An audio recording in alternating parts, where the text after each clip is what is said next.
Why do most New Year goals feel powerful in January and quietly disappear by February? Think about it. At the start of the year, everything feels clean. New calendar, new energy. You promise yourself this will be the year you finally change. You set goals to wake up earlier, work harder, eat better, focus more, become disciplined. For a few days, maybe even a couple of weeks, it works. You feel motivated, you feel in control. And then something shifts. You miss one day, then another. Life gets busy, energy drops. The goals that once felt exciting now feel heavy. By February, most people stop talking about them entirely. This isn't because people are lazy, and it's not because they lack discipline. The real reason most New Year goals fail is much quieter and much deeper. They're built on the wrong foundation. Most goals are created in a moment of emotional intensity. You're reacting to frustration from the past year. You're tired of being distracted, unproductive, unhealthy, or stuck. So you aim high. You decide to change everything at once. New habits, new routines, new identity. But these goals are usually built on pressure, not clarity.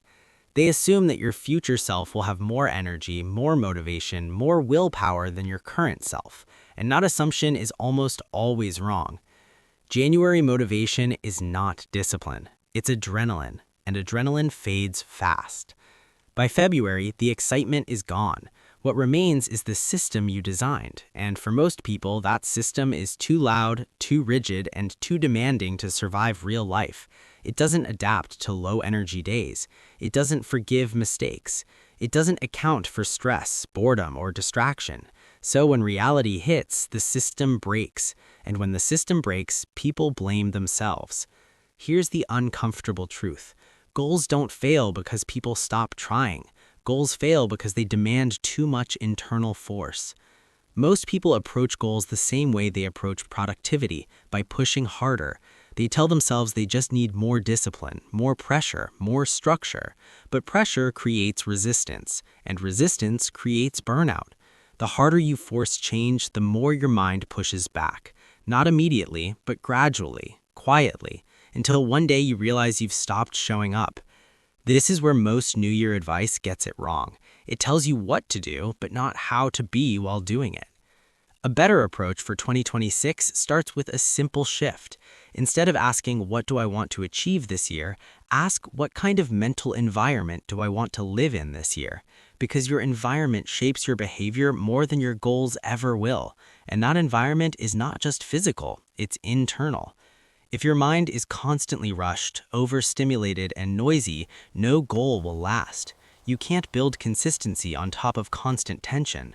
But if your mind is calmer, clearer, and less reactive, progress becomes natural. Not easy, but sustainable. Most goals fail because they are outcome-focused instead of state-focused. They obsess over results while ignoring the condition required to reach them. You don't fail at waking up early because you lack discipline.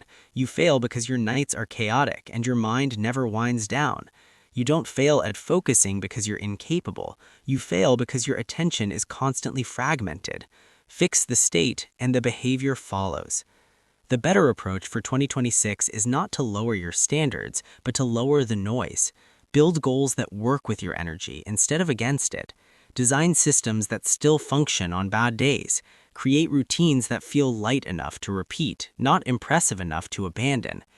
This means starting smaller than your ego wants, much smaller. It means choosing consistency over intensity. It means measuring success by how often you return, not how perfectly you perform.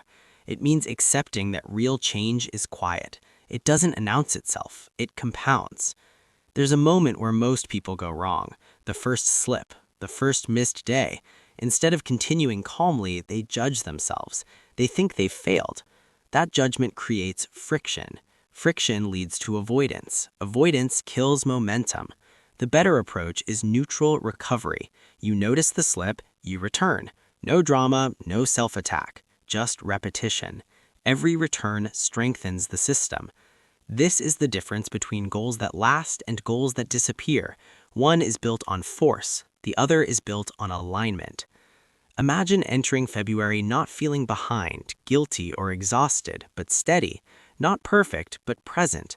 Imagine a year where progress doesn't require constant self-pressure, where discipline feels quiet, where focus feels natural, where growth feels like something you're living, not chasing. That kind of year doesn't start with bigger goals, it starts with a calmer mind. So before you plan everything you want to achieve in 2026, pause. Ask yourself what you need less of. Less noise, less urgency, less comparison, less pressure. And then build from there. Because when the internal environment changes, behavior follows without force.